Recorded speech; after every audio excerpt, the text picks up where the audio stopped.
Александар Калдер светот го знае по огромните мобили. Овој од 1976 е најголемиот.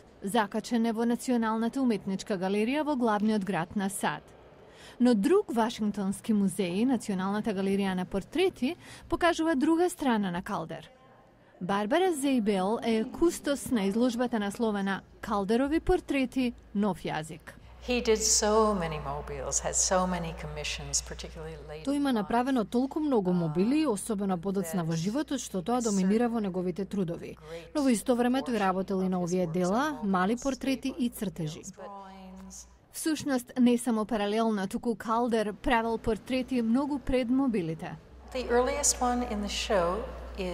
Првиот на изложбата е од 1907 година, кога имал само 9 години. И тоа е време откако неговите родители му направиле студио. Следеле автопортрети. Навистина сакал да стане сликар, како мајка му, но љубовта кон материјалите го одвела кон скулптурата. Калдеровите тридимензионални портрети биле нешто невидено дотогаш. Еден критичар ги нарекол цртање во просторот. Понекогаш Калдер прво правил скеч.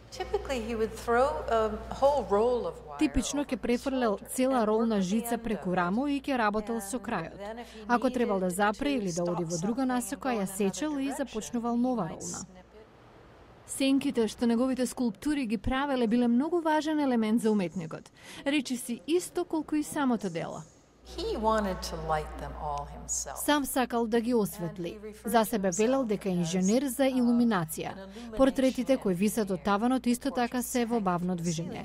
Гледате како сенките се движат. Во Калдеровите портрети јасно се гледа една работа. Човекот кој го сакал човештвото исто колку што ја сакал уметноста.